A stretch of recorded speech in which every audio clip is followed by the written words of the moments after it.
परीक्षाओं में यहाँ से क्वेश्चन आते रहते हैं। तो आइए हम देखते हैं यूपी की बोलियाँ। ठीक, यहाँ देखिएगा यूपी की बोलियाँ। हिंदी प्रदेश में हिंदी को 5 उपभाषाओं में और इसके अंतर्गत 17 बोलियों का उल्लेख मिलता है। हिंदी भाषा में क्या होता है, 5 उपभाषाओं और इसके अंतर्गत 17 बोलियों का क्या मिलता है, उल्लेख मिलता है।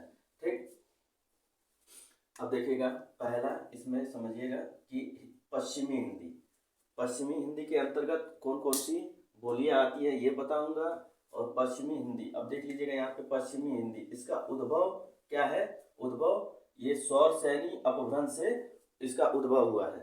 ठीक, अब देखिए इसके अंतर्गत आने वाली बोलियां जो कि ये निम्न है।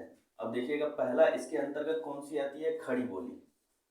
खड़ी बोली को कौरवी भी बोला जाता है, नागरी भी बोला जाता है, सरहिंदी भी बोला जाता है। इसके अन्य नाम है ये। अब देखिए स्थान, खड़ी बोली जहाँ बोली जाती है वहाँ मैं जगह बता रहा हूँ कि कहाँ कहाँ खड़ी बोली किस किस जगह पे ये खड़ी बोली बोली जाती है। देखिए सहारनपुर, आपका सहारनपुर में कौन सी बोली जाती है, खड़ी बोली। इसको कौरवी भी बोल सकते हैं, नागरी भी बोल सकते हैं, सरहिंदी भी बोल सकते हैं। मुजफ्फरपुर में बोली जाती है, मेरठ में बोली जाती है, बिजनौर में बोली जाती है, रामपुर में और मुरादाबाद में क्या बोली जाती है, खड़ी बोली बोली जाती है। ठीक, अब देखिएगा ये ब्रज भाषा यानी ब्रज की बोली कहाँ बोली जाती है, ये मथुरा में बोली जाती है, अलीगढ़ में बोली जाती है, और आगरा में, हाथरस में, फिरोजाबाद, बुलंदशहर, एटा, उसके बाद से आपका बदायूं, मैनपुरी, बरेली, ये ब्रज बोली या ब्रज भाषा बोली जाती है। अब देखिए बुंदेली कहाँ बोली जाती है, झांसी में, छतरपुर में, जालौन में, हमीरपुर में क्या बोली जाती है, बुंदेली बोली जाती है। और कन्नौजी कहाँ बोली जाती है, इटावा में, फर्रुखाबाद में, शाहजहांपुर में, कानपुर में, हरदोई में। अब यहाँ थोड़ा सा एक और समझ लीजिएगा कि यहाँ ब्रज भाषा के कौन कौन से कवि है जो कि बहुत प्रसिद्ध हैं। ब्रज भाषा के कवि रहीम बिहारी, रसखान, देव, रत्नाकर आदि क्या है, ब्रज भाषा के ये कवि हैं। आइए देखते हैं हम पूर्वी हिंदी। इसका उद्भव अर्धमागधी अपभ्रंश से हुआ है। अब देखिए ये इसकी बोली जाने वाली बोलियां, अब पूर्वी हिंदी की बोली जाने वाली बोलियां 2 हैं, एक है अवधी और दूसरी है बघेली।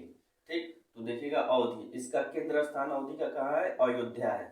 ठीक, और देखिए कहाँ कहाँ बोली जाती है, लखनऊ में, प्रयागराज में, फतेहपुर में, मिर्जापुर, उन्नाव और रायबरेली में, सीतापुर में, गोंडा में, बस्ती में, सुल्तानपुर में, प्रतापगढ़ में, बाराबंकी में कौन सी बोली बोली जाती है, अवधी बोली बोली जाती है। ठीक, अब देखिएगा बघेली कहाँ बोली जाती है, फतेहपुर में, हमीरपुर में, बांदा में, और इसका केंद्र स्थान क्या है, रीवा है। बघेली बोली का केंद्र स्थान कहाँ है, रीवा है, और ये बोली जाती है यहाँ पे फतेहपुर, हमीरपुर, बांदा में बघेली बोली बोली जाती है। अब देखिए एक अंतिम बिहारी जो है, बिहारी बोली कहाँ से बोली जाती है, और इसका पहले देख लीजिए उद्भव क्या है, अर्धमागधी अपभ्रंश से हुआ है। ठीक, ये पूरे पूर्वांचल में बोली जाती है।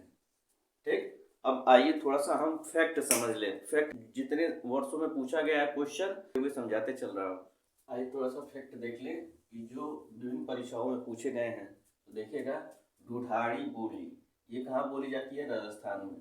ब्रज बोली ये बोली है आपकी पुरानी बांग्ला की बोली है ये। ठीक, मराठी, यह क्या होता है, मराठी बोली यह देवनागरी लिपि में लिखी जाती है। ठीक, अब देखिएगा यहाँ पे राजभाषा का उल्लेख संविधान के अनुच्छेद 341 से 351 तक में मिलती है। अब देख लीजिएगा 351 में क्या कहा गया है, हिंदी भाषा के विकास का निर्देश दिया गया है 351 में। अब यहाँ देखिएगा प्रथम राजभाषा आयोग 1955 में गठित हुआ। ठीक, और इसके अध्यक्ष बीजी खेर थे। ठीक, क्या हुआ, फिर एक बार समझ लीजिएगा, प्रथम भाषा आयोग 1955 में गठित हुआ और इसके प्रथम कहिए या फिर अध्यक्ष कहिए बीजी खेर थे। ठीक, धन्यवाद दोस्तों।